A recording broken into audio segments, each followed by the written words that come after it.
cidade a cantar. Chegou o Natal, luzes que aquecem o coração. Verde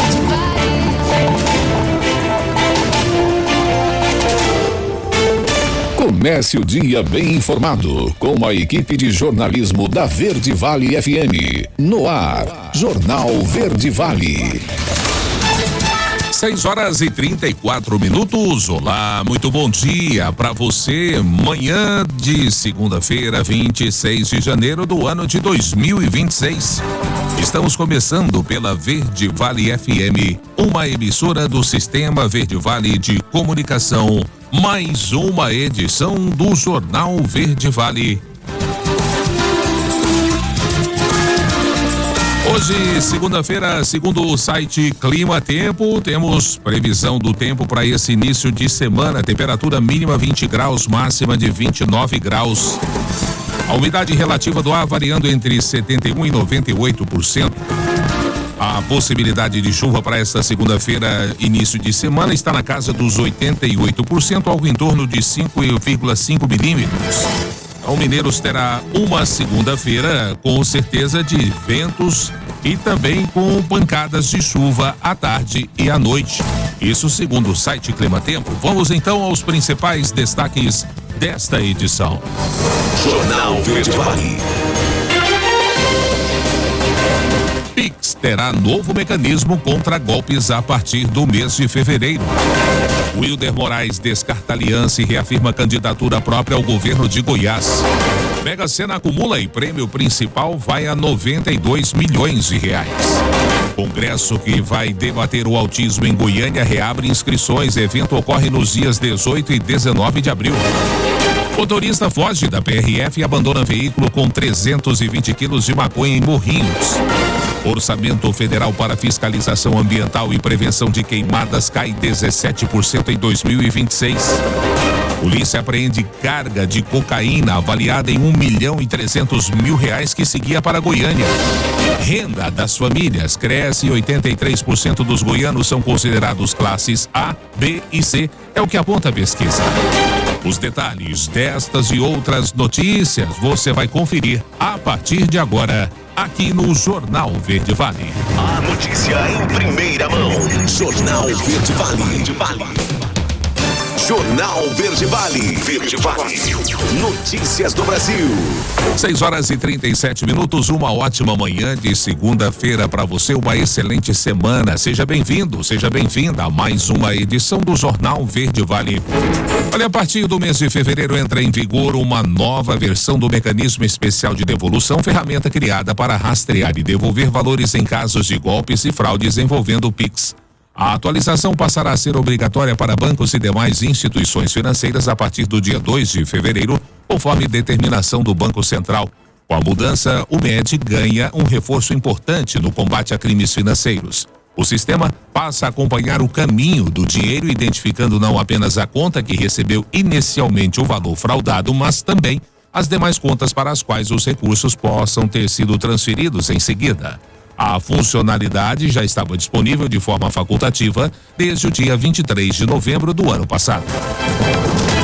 E nenhum apostador acertou as 6 dezenas do concurso 2.964 da Mega Sena, realizada no último sábado. O prêmio acumulou e está estimado agora em 92 milhões para o próximo sorteio. Os números sorteados, anotem aí, foram 3, 9, 15, 17, 30 e 60. 121 apostas acertaram 5 dezenas e irão receber cada uma R$22.818. Já 7.163 apostas fizeram a quadra e irão receber cada uma R$635,36. Para o próximo concurso, as apostas podem ser feitas até às 20 horas desta terça-feira em qualquer lotérica do país ou pela internet no site ou aplicativo da Caixa. E uma descarga elétrica atingiu um poste durante a marcha pró-Bolsonaro realizado na Praça do Cruzeiro, em Brasília, neste domingo. O incidente deixou dezenas de manifestantes feridos e gerou grande mobilização das equipes de emergência. Ainda não há confirmação se a ocorrência foi provocada por um raio. Na verdade, foi provocada por um raio e não por uma falha elétrica dos equipamentos. As equipes do SAMU e também do Corpo de Bombeiro foram acionadas imediatamente para atender os feridos. As ambulâncias ficaram rapidamente lotadas e novas viaturas precisaram ser enviadas ao local. Testemunhas relataram que várias pessoas caíram desacordadas após a descarga elétrica e macas continuavam a chegar para socorrer os atingidos. Por medida de segurança, autoridades ordenaram a retirada do sistema de som e dos guindastes que exibiam bandeiras a fim de evitar novos riscos. 6h40, 2026 começa com mudanças tributárias e nova tabela do imposto de renda. Confira datas, valores e alíquotas nessa matéria de Marquesan Araújo. Fase de teste para a implementação da reforma tributária já começou. E além dessa novidade prevista para 2026, os contribuintes também terão mudanças em relação à tabela do imposto de renda. Quanto às alterações no sistema tributário brasileiro, entrou em vigor a instituição de uma alíquota simbólica de 1% sobre a circulação de bens e serviços. O objetivo dessa fase é testar o funcionamento do recolhimento simultâneo entre União, estados e municípios. Ainda em 2026, também será necessário adaptar os softwares de gestão e os sistemas de emissão de documentos fiscais. Além disso, a partir de julho deste ano, pessoas físicas consideradas contribuintes habituais do IBS e da CBS deverão se inscrever no Cadastro Nacional da Pessoa Jurídica. O advogado especialista em direito tributário, Matheus Almeida, explica que as regras definitivas da reforma tributária ainda não estão sendo aplicadas efetivamente. Segundo ele, apesar de nesse primeiro momento não haver indícios de aumento da carga tributária, é importante ficar atento às próximas fases, quando serão debatidas novas regulamentações. O discurso oficial do governo é de neutralidade, de não ter um aumento efetivo da carga tributária. Mas essa preocupação existe sim, porque ainda tem algumas coisas no escuro, que vão depender de regulamentação, de consolidação das receitas dos estados, dos municípios. É de suma importância que os contribuintes acompanhem de perto, porque esse novo modelo muda a lógica do crédito, do débito,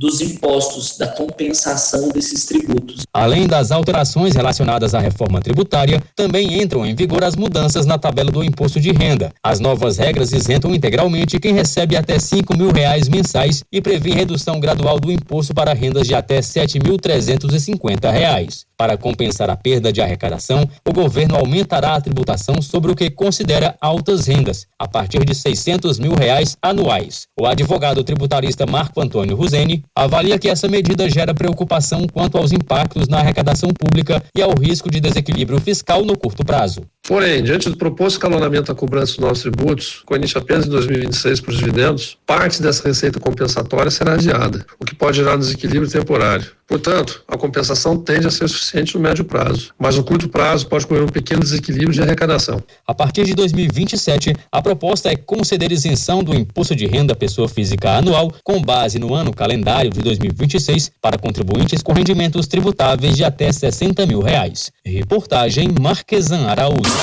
Jornal Verde Vale. Notícias de Goiás. 6h43. O senador Wilder Moraes afastou neste sábado qualquer possibilidade de aliança do PL com a base do governador Ronaldo Caiado para apoiar a pré-candidatura do vice-governador Daniel Vilela ao Palácio das Esmeraldas. O presidente estadual do partido, Wilder, voltou a afirmar que o PL terá projeto próprio para a sucessão estadual. A declaração foi feita durante discurso e em vídeo gravado do evento Rota 22, realizado em Iporá, no Oeste Goiano. O senador reforçou que não pretende recuar da disputa nem negociar alianças que contrariem a linha política do partido. As falas de Wilder são as primeiras indicações de uma tendência de consolidação da aliança em torno de Daniel, com articulações descritas como em fase final. O senador também não se manifestou publicamente sobre a sinalização do Partido Nacional para que ele avalie a pré-candidatura, mas nos bastidores tem repetido que não abre mão do projeto e que não vai negociar os seus princípios. O segundo Congresso Científico Internacional Autismo Sem Fronteiras, que vai acontecer nos dias 18 e 19 de abril, reabriu as inscrições a partir de 15 de janeiro. Organizado pela Associação das Mães em Movimento pelo Autismo, o Autismo Sem Fronteiras deve receber mais de 2.000 participantes. O evento acontecerá no Centro de Cultura e Convenções de Goiânia. Essa é a segunda vez que o congresso é realizado na capital goiana. Segundo a idealizadora do evento, a advogada Letícia Amaral, presidente da Associação MMA, terá uma abordagem teórica e experiencial ainda mais interconectada em prol da ciência, da inovação e da transformação, por também incluir outras comorbidades que podem se manifestar de forma concorrente em muitas pessoas com TEA, Segundo a organização, o segundo Autismo Sem Fronteiras promete transcender as limitações geográficas, culturais e até classificatórias na forma de perceber, entender e vivenciar os autismos existentes nas mais diversas camadas sociais. E a Polícia Rodoviária Federal apreendeu 320 quilos de maconha após um motorista desobedecer ordem de parada no quilômetro 609 da BR-153 e abandonar o veículo fora da pista. A ocorrência aconteceu na região do município de Morrinhos na manhã deste sábado e o homem conseguiu escapar para uma área de mata. Durante a fiscalização de rotina, na manhã do sábado, equipes da Unidade Operacional da PRF de Morrinhos e do Núcleo de Operações Especiais da PRF em Goiás visualizaram uma Chevrolet S10 de cor branca e ordenaram a parada. O motorista, contudo, não obedeceu e tentou fugir em alta velocidade. Em determinado momento, ele jogou a caminhonete para fora da pista, abandonou o veículo e correu a pé em direção à vegetação. As equipes da PRF acompanhavam a fuga, mas apesar do cerco das buscas realizadas nas imediações, não encontraram o homem. Eles vistoriaram a caminhonete e encontraram 13 fardos com diversos tabletes de substância análoga à maconha, totalizando 320 quilos da droga. Veículos e drogas foram levados para a Delegacia de Polícia Civil de Caldas Novas para procedimentos legais. O caso segue em investigação. Não foi informado se o homem foi identificado. 6h46. Homem de 47 anos foi preso por abusar sexualmente de uma criança de 11 anos. A matéria quem nos traz é Igor Rodrigues. Um homem de 47 anos foi preso, suspeito de abusar sexualmente de uma criança de 11 anos, em Aparecida de Goiânia, na região metropolitana da capital. Segundo informações da Polícia Militar, o caso foi descoberto após a criança ser levada à unidade de pronto atendimento, UPA, do setor Colina Azul. A vítima reclamava de dores no abdômen e na região íntima. Ao ser atendida pela equipe médica, os profissionais constataram que a criança foi vítima de violência sexual e acionaram a Polícia Militar. A vítima foi ouvida por uma psicóloga da UPA e durante a conversa confirmou ter sido abusada pelo homem, que era vizinho da família. Segundo a PM, ele é amigo da mãe da criança. Ainda de acordo com a corporação, os abusos aconteciam quando a vítima estava sozinha em casa. A criança afirmou ter sido obrigada a manter relações sexuais com o suspeito em 2 momentos diferentes. O homem não possuía antecedentes criminais. A mãe da criança relatou à PM conhecer o suspeito e a esposa dele há cerca de 9 anos e informou que o casal chegou a ajudar no cuidado de uma de suas filhas por um período. Ela também afirmou que o homem aparentava conhecer sua rotina de trabalho, especialmente nos períodos em que trabalhava à noite. A menina de 11 anos foi encaminhada ao Hospital da Criança para a continuidade do acompanhamento médico. A Delegacia de Proteção à Criança e ao Adolescente de Aparecida de Goiânia é a responsável pelo caso. O nome do preso não foi divulgado e, por isso, não foi possível localizar a defesa. Igor Rodrigues, CBN Goiânia. Jornal Verde Vale. Esportes. 6h48. O aniversário era de São Paulo, mas a festa foi toda azul e branca. O Cruzeiro venceu o Tricolor por 2-1 neste domingo e se sagrou bicampeão da Copinha. A final foi disputada na Arena Pacaembu e, além dos 96 anos do soberano, a capital paulista também comemorou 472 anos neste domingo. O Cruzeiro havia sido campeão uma única vez antes dessa, em 2007, justamente contra o São Paulo, quando ergueu o troféu inédito do torneio Sub-20.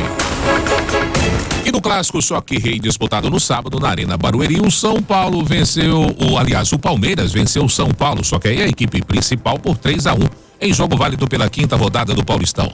Maurício, Flaco Lopes e Kelvin marcaram para o Alviverde. O único gol do tricolor foi anotado por Bobadilha. Com a vitória, o Verdão assumiu a liderança do Paulistão com 12 pontos. Já o time comandado por Hernan Crespo ocupa a 14ª colocação com 4 pontos, mesma pontuação do Noroeste, primeira equipe dentro da zona do rebaixamento. O tricolor leva vantagem por ainda não ter sido derrotado na competição. E na noite também do sábado, o Goiás foi até Anápolis e venceu a Napolina por 2-0 no estádio Jonas Duarte, em confronto válido pela 5ª rodada do Campeonato Goiano. Com o resultado, o Verdão chegou aos 11 pontos e assumiu a 3ª colocação da tabela. Já a Rubra acabou ultrapassada pelo rival e caiu para a 4ª posição com 9 pontos somados. Na próxima rodada, o Esmeraldino volta a atuar em casa e recebe o Abecate na quinta-feira, às 19h30, no estádio Eli Pinheiro, a Serrinha. A Napolina, por sua vez, entra em campo na quarta-feira, quando vai até Jataí enfrentar a Jataiense no estádio municipal Nelson Antônio da Silva. Jornal Verde Vale. Agronegócios. Os recursos captados por meio de cédulas do produtor rural CPR para o custeio da safra 25/26 somaram 121,9 bilhões de reais entre julho e dezembro do ano passado. O valor representa um crescimento de 30% em relação ao mesmo período do ano anterior. Além disso, o resultado reforça a relevância da CPR como instrumento de financiamento do agronegócio. A contabilização considera apenas títulos emitidos por produtores rurais em favor de instituições financeiras. Esses papéis também entram no cumprimento das exigibilidades da letra de crédito do agronegócio e da poupança rural. Segundo o boletim de desempenho do crédito rural divulgado pelo Ministério da Agricultura e Pecuária, o crédito rural apresentou avanço no período analisado. Nesse contexto, os recursos contratados mostraram crescimento consistente. Ao desconsiderar o Pronaf, o volume total de financiamentos entre julho e dezembro do ano passado alcançou 284 bilhões de reais. O montante representa uma alta de 3% em comparação aos 275 bilhões registrados no mesmo intervalo de 2024. Outro ponto de destaque foi a industrialização. Os recursos destinados a essa finalidade somaram 17,6 bilhões. Assim, o crescimento chegou a 43% na comparação anual.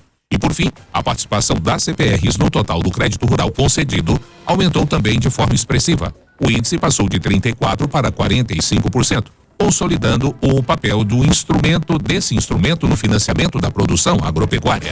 A notícia em primeira mão. Jornal Verde Vale. Agora, na Verde Vale, os comentários de Alexandre Garcia. Bom dia. Você está sentindo como todos nós que está pagando muito mais imposto? Pois é, o governo está festejando que cobrou o recorde histórico de imposto de nós brasileiros pagadores de impostos e recebedores de serviços públicos medíocres. Foi o ano em que o governo nos tirou 2.890 bilhões de impostos. Em relação ao ano anterior, se a gente tirar a inflação, a gente pagou 3,75% a mais de imposto. O secretário da Receita festejou dizendo que são números bonitos. Para os pagadores de impostos, são números horríveis. Não é? Depende do ponto de vista entre o coletor e o pagador.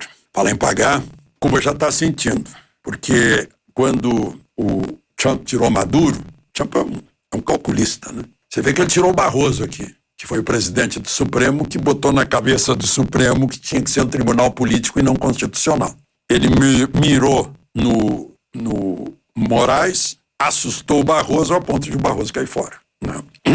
E agora tirou só o Maduro e negociou com a vice do Maduro, com a Delcy Rodrigues. Olha, não vai mais petróleo de graça para Cuba. E Cuba está com filas imensas de abastecimento, crise de abastecimento de combustíveis, está sem dinheiro e aí apelou para a Rússia. Vocês viram que veio o emissário russo, foi falar lá com Dias-Canel, e agora a Rússia anuncia que vai dar um dinheiro de emergência, 80 milhões de dólares de emergência, e vai dar arroz para os cubanos. 60 mil toneladas de arroz.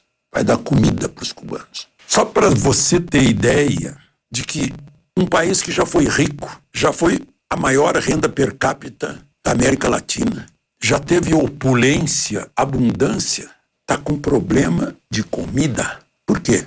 Por causa de um regime que se instalou lá faz 40, 20, 66, 67 anos. Não dá certo, como não deu certo na União Soviética. Não dá certo. Na China tiveram que botar capitalismo. Não dá certo. Essa história de o Estado ser o empresário. É péssimo empresário. Não dá certo. Bom, 60 mil toneladas de arroz para Cuba. E um assunto que nos preocupa, depois desse exame nacional dos cursos de medicina, 1/3 ruim ou péssimo, o que não pode medicina. Medicina não pode nem ser bom. Medicina tem que ser excelência, tem que ser muito bom. Então tá agora uma discussão, porque tem 13 mil formandos aí que eles são ruins e péssimos e vão salvar a vida de pessoas, tratar de doenças. O Conselho Federal de Medicina está procurando saídas, pegando esse exame e tentando dizer, olha, os conselhos regionais não podem registrar quem tem a nota 1 ou 2, no máximo de 5, porque tem que se preparar mais. Não tem notável saber médico, né? Tem que se preparar mais. Mas está um problema de direito, um problema jurídico. Será que tem o conselho, os conselhos de medicina? Meu Deus, a OAB não faz uma prova. É importante o direito, mas mais importante a medicina, porque diz respeito à vida. Para dar um registro de médico, de poder clinicar, de poder operar, de poder receitar, não pode ser para quem está mediocremente formado. E só para constar, né, o Tribunal Regional Federal, lá em Pernambuco, confirmou que tem que dar, que a Faculdade de Medicina da Universidade Federal de Pernambuco tem que reservar vagas para o MST, oriundos do MST. É por cor, gente, é por mérito, é por saber, não é? Aí não dá certo. De Brasília, Alexandre Garcia. Você ouviu os comentários de Alexandre Garcia. 7h02, já estamos de volta com o segundo bloco de notícias do Jornal Verde Vale desta segunda-feira, 26 de janeiro, início de semana. Jornal Verde Vale. Verde Vale. Notícias do Brasil. O presidente Lula e o ministro do Supremo Tribunal Federal, Dias Toffoli, se reuniram em um encontro fora da agenda para tratar do caso do Banco Master após a decisão que impôs sigilo absoluto ao processo. De acordo com o colunista de O Globo, Lauro Jardim, o almoço aconteceu no início de dezembro na Granja do Torto e contou também com a presença do ministro da Fazenda, Fernando Haddad. Segundo a coluna, Haddad apresentou detalhes sobre a atuação de Daniel Vorcaro e a estrutura de que descreveu como uma rede de relações ligada ao escândalo financeiro. Ainda conforme o relato, Toffoli tentou na semana passada agendar um novo encontro com Lula para o início de fevereiro, mas ainda não teria recebido resposta. E o orçamento federal destinado à fiscalização do meio ambiente e às ações de prevenção e combate a incêndios florestais em 2026 prevê 495,8 milhões, valor 17% menor do que o reservado em 2025. A redução representa 101 milhões de reais a menos em relação ao montante previsto no ano anterior. Os recursos, que incluem 3 ações sob responsabilidade do Ministério do Meio Ambiente e Mudança do Clima, ficaram abaixo do nível de 2024, quando considerados os efeitos da inflação, ano em que o país registrou forte alta de focos de incêndio. Os números foram compilados a partir do painel do Orçamento Federal, conforme levantamento feito pelo Folha de São Paulo. Entre as rúbricas, a queda mais intensa ocorre na verba destinada à prevenção e combate a queimadas em áreas federais prioritárias, com redução de 48% na comparação com 2025. Já o orçamento de controle e fiscalização ambiental do IBAMA recua 24%, enquanto que o recurso voltado a unidades de conservações federais executados pelo ICMBio teve corte de 6%. O Brasil vive cenário de endividamento alto das famílias. Quem nos traz essa constatação é Valquíria Rios. A incidência na inadimplência segue alta no Brasil. Em dezembro de 2025, quase 85% das negativações foram de consumidores que já tinham o nome sujo nos últimos 12 meses. A maioria dessas pessoas ainda nem tinha quitado as dívidas antigas e acabou sendo negativada novamente. Essa situação acende um alerta sobre a fragilidade do orçamento das famílias brasileiras e tem a ver com uma série de fatores, como explica Merula Borges, especialista em finanças da Confederação Nacional de Dirigentes Lojistas. Os preços de produtos básicos, dos consumidores, alimentos básicos, ficaram num patamar muito elevado e sobra menos espaço para as famílias para pagamento de dívida, para consumo, e as taxas de juros altas como estão dificultam ainda mais o acesso ao crédito dos consumidores, a renegociação de dívidas, deixa aquela dívida mais cara. E aí fica difícil para o consumidor. O estudo realizado pela Confederação Nacional de Dirigentes Lojistas, em parceria com o SPC Brasil, chama atenção para a rapidez com que novas dívidas surgem. Em média, apenas 70 dias separam o vencimento de uma dívida negativada do vencimento de outra pendência para quem volta a dever. Merula Borges ressalta que para romper esse ciclo, não basta apenas limpar o nome. Pelo lado do consumidor, tem também uma busca da educação financeira, análise do seu orçamento para fazer planejamentos realizáveis na hora de quitar a dívida, reunir algum valor antes de partir para a negociação, sair de grupos de promoções, pode buscar ajuda com influenciadores digitais. A gente tem bons influenciadores, a gente tem também informações no site do Banco Central sobre educação financeira, que são muito interessantes. A gente tem alguns PROCONs em algumas cidades que oferecem serviços de orientação financeira. A especialista da CNDL lembra que a inadimplência afeta não só o consumidor, mas também o comércio e a economia do país. Hoje, mais de 44% da população adulta brasileira está endividada. Nos últimos 12 meses, encerrados em dezembro, o número de devedores reincidentes cresceu 15%, reforçando o agravamento do endividamento das famílias no Brasil. Agência Rádio Web, produção e reportagem Valquíria Reis. Jornal Verde Vale. Notícias de Goiás. 7h07. Uma ação da Polícia Militar de Goiás, por meio do Comando Regional da capital, resultou na apreensão de uma grande quantidade de pasta base de cocaína avaliada em R$1.300.000. O entorpecente era transportado em direção a Goiânia e foi interceptado na BR-061, trecho que passa pelo Jardim Aritana, na capital. Durante a operação, os policiais abordaram 2 veículos e prenderam 2 homens de 32 e 36 anos que foram autuados em flagrante por tráfico de drogas e associação para o tráfico. No carro conduzido pelo suspeito mais velho, os militares encontraram 54 tabletes da droga, totalizando aproximadamente 50 quilos de pasta base de cocaína. A substância estava escondida no porta-malas, acondicionado em 2 caixas de papelão.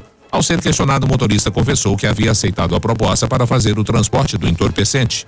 Já o segundo preso seguia em outro automóvel e atuava como batedor, responsável por avisar sobre possíveis fiscalizações policiais, especialmente nas proximidades do município de Guapó.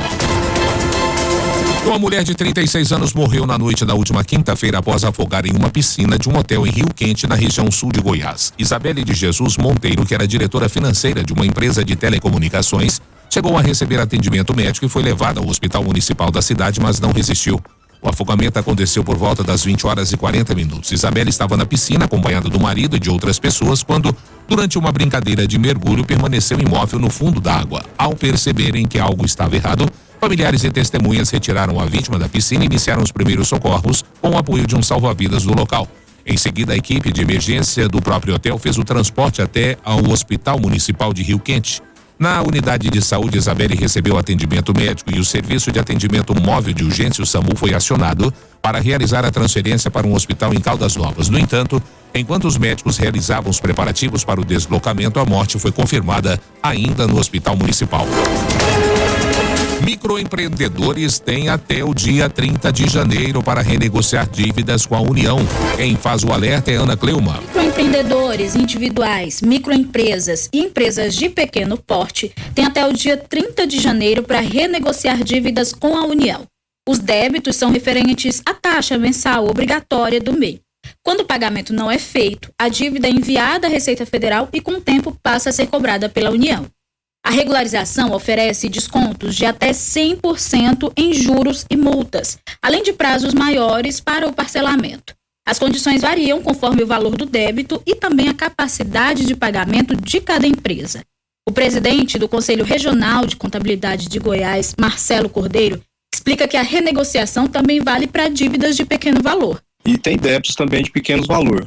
Então, se outra pessoa física também possui alguns débitos, no site da Procuradoria ele verifica se está disponível esse parcelamento com desconto de 100% das multas e juros. Então, é uma oportunidade para o microempreendedor, então, regularizar, né, até porque essas multas e juros são caras, e aproveitar esse desconto, né, de até 100% de multas e juros. A consulta da situação da dívida pode ser feita no portal ECAC da Receita Federal. No mesmo sistema, o contribuinte consegue simular e realizar a renegociação.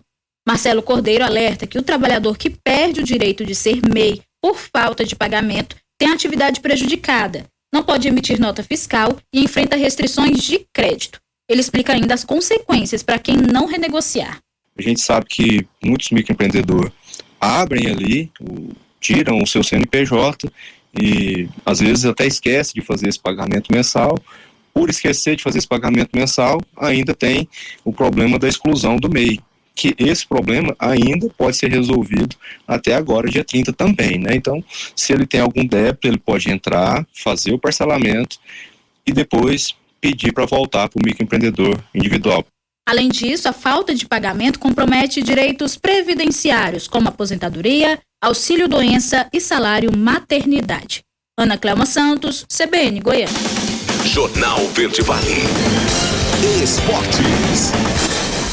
7h12. E na abertura da quinta rodada da primeira fase do Campeonato Goiano, o Abecate confirmou o bom momento vivido na competição estadual e venceu a quarta partida consecutiva. Jogando em casa, a Onça Pintada derrotou a Jataiense por 2-0 na tarde do sábado no estádio Luiz Benedito, na cidade de Ouvidor. Wellington e Emerson marcaram os gols do triunfo do time ouvidorense. Com o resultado, o Abecate assumiu a vice-liderança do Goianão com os mesmos 12 pontos do Vila Nova, que lidera o torneio. Já a Raposa, que conheceu seu primeiro revés dentro do Campeonato Goiano, permanece na quinta colocação com 8 pontos conquistados. E sob uma forte chuva no Maracanã, Fluminense e Flamengo se enfrentaram pela quarta rodada do Campeonato Carioca neste domingo. Ligado na partida, o tricolor das Laranjeiras aproveitou erros individuais de defensores rubro-negros e venceu por 2-1.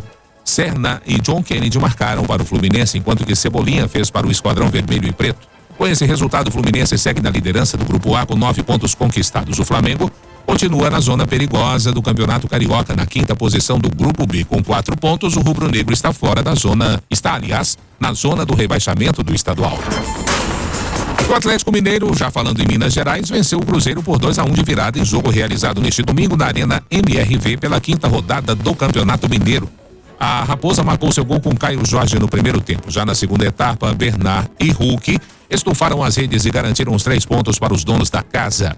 Essa foi a primeira vitória do Galo este ano. O time havia empatado os 4 jogos que tinha feito até o momento. Com esse resultado, segue na 32ª posição do Grupo A com 7 pontos marcados. Já o Cruzeiro é o segundo colocado do Grupo C com 6 pontos. Jornal Verde Vale. Agronegócios. 7h14. Produtores rurais e responsáveis técnicos por estabelecimentos comerciais avícolas devem estar atentos ao prazo para o envio da declaração de biosseguridade à Agência Goiana de Agrodefesa. A data limite para o cumprimento da obrigação é 31 de janeiro agora. O documento deve ser preenchido e inserido no Sistema de Defesa Agropecuária de Goiás, o SIDAGO. A medida faz parte de um conjunto de ações adotadas para a prevenção e mitigação do risco da influenza aviária de alta patogenicidade chamada gripe aviária. Para o diretor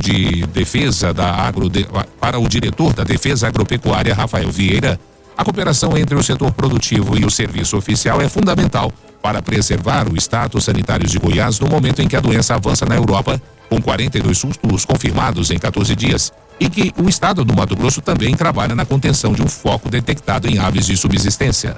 A declaração é obrigatória e deve ser elaborada pelo médico veterinário responsável técnico do estabelecimento, que responde pela execução dos controles higiênico-sanitários dos plantéis. Jornal Verde Vale. Notícias do Brasil.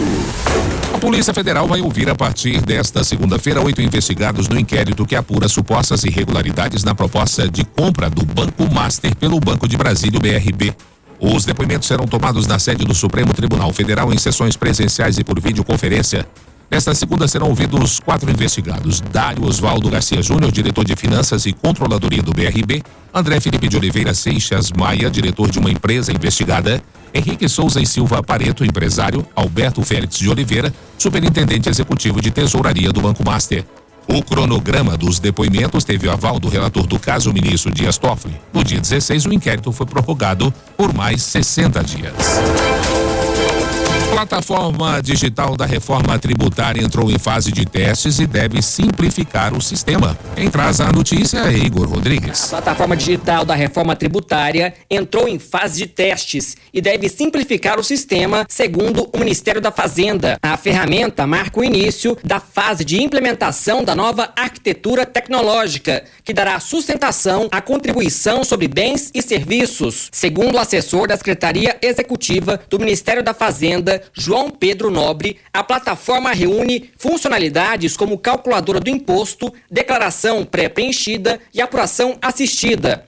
O objetivo é garantir segurança jurídica, transparência e facilitar o cumprimento das obrigações tributárias por empresas e contribuintes. A proposta é transferir parte da complexidade do atual sistema tributário das empresas para o poder público, simplificando a relação com o fisco. A plataforma pode ser acessada pelo site consumo.tributos.gov.br ou por meio do portal gov.br. A plataforma ela deve disponibilizar e já está disponibilizando algumas ferramentas, algumas funcionalidades, como a calculadora do imposto, que é um mecanismo disponibilizado pela Receita Federal para garantir segurança jurídica quanto à interpretação das normas, mas também a declaração pré-preenchida, apuração assistida, que é o que já existe hoje para o imposto de renda. Toda a informação que a Receita Federal tem sobre as operações que são praticadas, ela é disponibilizada em tempo real, de forma transparente, para todas as empresas terem muito mais fácil a forma com que o imposto deverá ser pago. De acordo com o Ministério da Fazenda, o ano de 2026 será dedicado exclusivamente a testes.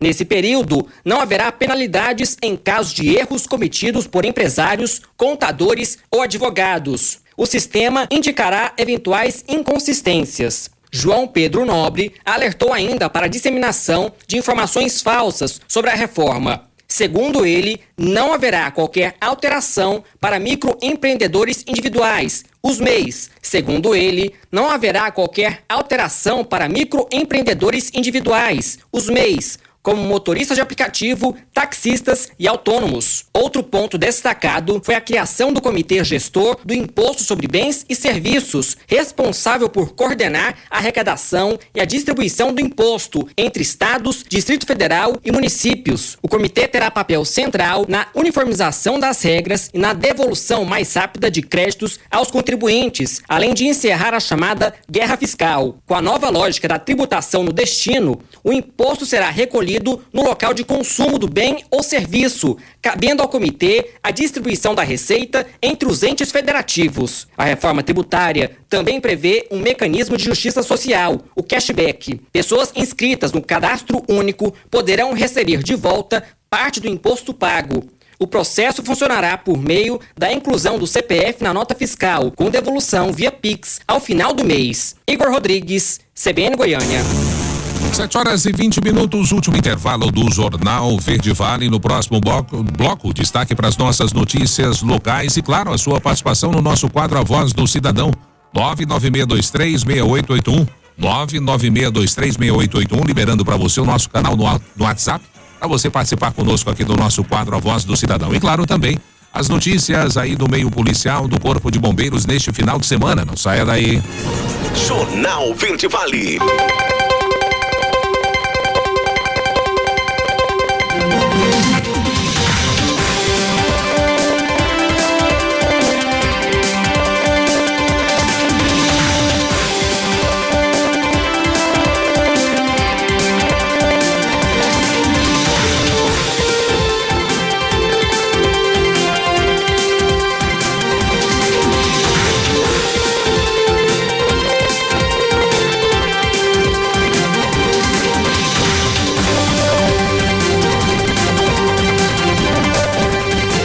Horas e 30 minutos, já de volta com o terceiro e último bloco do Jornal Verde Vale desta segunda-feira, 26 de janeiro, início de semana.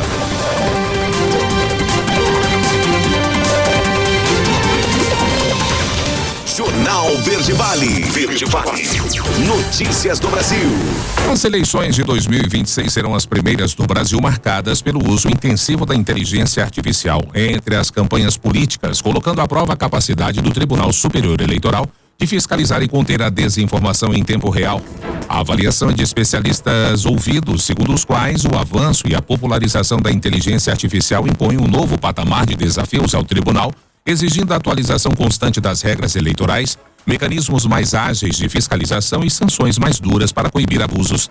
Diferentemente de 2024, quando a tecnologia teve impacto limitado na disputa eleitoral, eles avaliam que o pleito de 2026 será marcado pelo uso central dessas ferramentas nas campanhas. Marqueteiros políticos, aliás, já se organizam para explorar essas tecnologias. Em 2024, a Justiça Eleitoral aprovou resoluções para as eleições daquele ano que impuseram obrigações de rotulagem a conteúdos produzidos por IA nas campanhas, estabeleceram deveres às plataformas digitais e proibiram o uso de deepfakes, vídeos ou áudios manipulados para simular pessoas reais. Agora o TSE realizará ao longo do mês de fevereiro audiências públicas com especialistas, representantes de plataformas e entidades da sociedade civil para aprimorar as regras eleitorais do próximo ciclo, conforme o rito de atualização das resoluções a cada 2 anos. E o resultado da primeira edição do Exame Nacional de Avaliação da Formação Médica, o ENAMED, levantou uma discussão sobre a qualidade da formação médica no Brasil. Cerca de 30% dos cursos tiveram desempenho insatisfatório, porque menos de 60% dos estudantes não alcançaram a nota mínima para a proficiência. A maioria dessas instituições são municipais ou privadas com fins lucrativos. O Ministério da Educação anunciou sanções para as faculdades com os piores desempenhos. No que se refere a alunos, entidades como o Conselho Federal de Medicina voltaram a demandar a criação de um exame de proficiência que avalie os recém-formados antes da concessão do registro profissional. O governo federal vai propor ao Congresso que o Exame Nacional de Avaliação da Formação Médica, o ENAMED, se torne também o exame de proficiência para determinar se o médico recém-formado está apto a exercer a medicina. A proposta prevê que o registro profissional dos médicos dependa do desempenho dessa avaliação. De acordo com o ministro da Saúde, Alexandre Padilha, o governo quer aproveitar que o Congresso já está discutindo a criação de um exame de proficiência médica para apresentar essa proposta como sendo a mais vantajosa. Desastre nos municípios. Prejuízos por chuvas de verão já somam 447 milhões de reais este ano.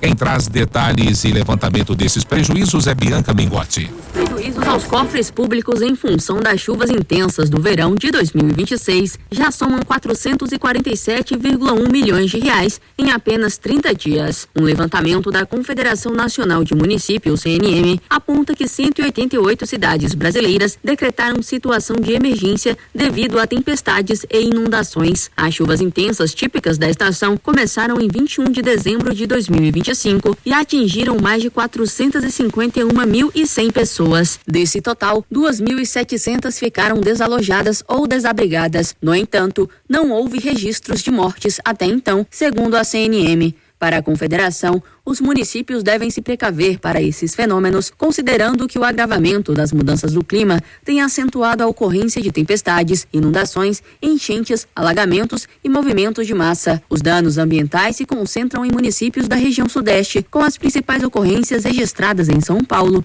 Minas Gerais, na Zona da Mata e na região metropolitana de Belo Horizonte, Rio de Janeiro, nas regiões Serrana e Metropolitana e Espírito Santo, na região Serrana, Capixaba e a Grande Vitória. No norte do país, também houve casos significativos, especialmente no Alto Solimões, no Acre e no sul do Amazonas. Na avaliação da entidade, os desastres expõem fragilidades estruturais na gestão municipal de riscos. Dados da CNM revelam que apenas 12% das cidades possuem defesa civil estruturada em secretaria específica. A CNM lidera a criação do Consórcio Nacional para Gestão Climática e Prevenção de Desastres com Clima, com vistas a contribuir com a mudança dessa realidade. Com informações da agência CNM de Notícias, Bianca Mingotti. Jornal Verde Vale. Notícias de Goiás. 7h35. E Goiás registrou um avanço na renda das famílias entre 2022 e 2024. Dados divulgados na última quarta-feira pela Fundação Getúlio Vargas mostram que a parcela da população inserida nas classes A, B e C saltou de 78,08% para 83,95% nesse período. O crescimento de 5,87 pontos percentuais indica um movimento consistente de ascensão social no estado. Na prática, o levantamento aponta que mais goianos passaram a integrar faixas de renda consideradas médias e altas, formadas por famílias que recebem acima de 4 salários mínimos. A classe C reúne rendimentos entre 4 e 10 salários mínimos, a classe B engloba famílias com renda de 10 a 20 salários mínimos e a classe A corresponde àquelas com ganhos superiores a 20 salários mínimos. O cenário observado em Goiás acompanha uma tendência nacional. 2 crianças de 4 e 5 anos que viviam em situação de maus tratos foram resgatadas por policiais militares do 39º Batalhão da Polícia Militar na tarde da última sexta-feira, no setor Sítio Santa Luzia, em Aparecida de Goiânia. A ação contou com o apoio do Conselho Tutelar e resultou na prisão do pai dos menores de 58 anos, também suspeito de envolvimento com o tráfico de drogas. As crianças foram encaminhadas para um abrigo onde passaram a receber acompanhamento. A equipe chegou à casa das vítimas depois de uma denúncia. Já na entrada da residência, os policiais constataram um ambiente marcado por desorganização e sujeira. O homem, que estava na porta do imóvel, tentou fugir ao perceber a aproximação da viatura, mas foi contido. Durante a abordagem, os militares encontraram com ele 16 porções de cocaína e R$260 em dinheiro. E um homem foi preso em flagrante por fraudar medidor de energia elétrica e solto logo após a audiência de custódia. Os detalhes quem nos traz é Igor Rodrigues. Foi solto o homem que havia sido preso em flagrante por fraudar o aparelho medidor de energia elétrica de uma distribuidora em Goiânia por meio de um dispositivo eletrônico capaz de suspender a aferição do consumo. Ele passou por audiência de custódia e, em razão da ausência de antecedentes criminais, do fato de o crime não representar perigo imediato e da conduta ser considerada de médio potencial ofensivo, a prisão não foi convertida em preventiva. A Polícia Civil seguirá com a investigação para apurar o total de energia subtraída durante todo o período da fraude e calcular o valor do prejuízo causado à Equatorial Energia. A distribuidora monitorava o estabelecimento após constatar que, desde 2023, o responsável pagava apenas a tarifa mínima, apesar do grande fluxo de pessoas e do elevado consumo energético no local. Diante da suspeita, foi registrado um boletim de ocorrência e a empresa solicitou o apoio da Polícia Civil para a investigação. O delegado Carlos Eduardo Florentino informou que, ao chegarem ao estabelecimento, os policiais constataram a existência de um dispositivo que isolava o neutro do aparelho de aferição,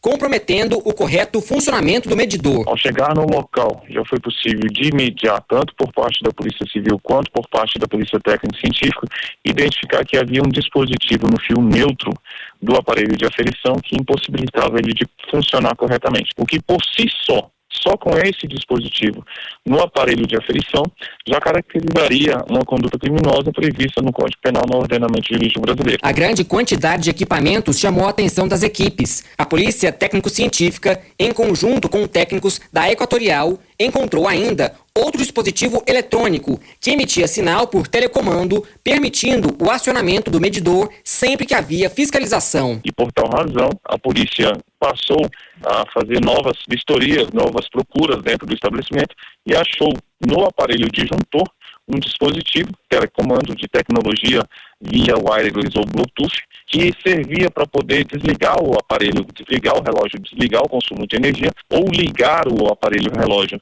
toda vez que havia a fiscalização. Ou seja, digamos, período da manhã, a empresa esteve lá fazendo a fiscalização. Como a empresa estava com atitude, com agentes disfarçados, o relógio estava parado. Assim que a equipe da Polícia Civil, da Polícia Técnico-Científica e da Equatorial chegou no período da noite, o aparelho estava funcionando normalmente. No local foram encontrados 10 freezers, um aparelho de ar-condicionado, uma geladeira, uma televisão e 2 micro-ondas. Mesmo com esse volume de equipamentos, o consumo registrado era de aproximadamente R$40 por mês ao longo de 3 anos. O delegado explicou que o empresário foi autuado pelo crime de estelionato e não por furto de energia, uma vez que a fraude ocorreu no aparelho de medição e não por ligação direta na rede elétrica. Como o nome do investigado não foi divulgado, não foi possível localizar a defesa. Igor Rodrigues, CBN Goiânia. Jornal Verde Vale. Esportes. 7h41. E o Vitória iniciou a temporada de clássicos em 2026 com frustração, atuando com o time principal diante de um Bahia que entrou em campo com formação mista. O rubro-negro foi derrotado por 1-0 na tarde deste domingo no Barradão pela 5ª rodada do Campeonato Baiano. O único gol da partida foi marcado por Del em jogada de contra-ataque que decidiu o confronto. Apesar do resultado negativo, a avaliação interna não foi de uma atuação ruim. O Vitória criou mais oportunidades ao longo do jogo, especialmente no primeiro tempo, mas esbarrou na falta de eficiência ofensiva e em boas intervenções do goleiro adversário. O clássico marcou o primeiro Bavi da temporada e deixou o time rubro-negro pressionado na tabela estadual. E em um jogo com 4 gols e 2 expulsões, Inhumas e Centro-Oeste empataram em 2-2 neste domingo no estádio Zico Brandão pela 5ª rodada do Goianão e seguem sem vitória na competição. Com o resultado, o Centro-Oeste chegou a 3 pontos e subiu para a 8ª colocação na tabela. O Inhumas, por sua vez, permanece com 2 pontos. Na próxima rodada, o Inhumas encara o Atlético Goianiense e o Antônio Ascioli na próxima quarta, às 20h40. Já na quinta, o Centro-Oeste recebe o Vila Nova em Nerópolis, às 15h30. Jornal Verde Vale. Agronegócios.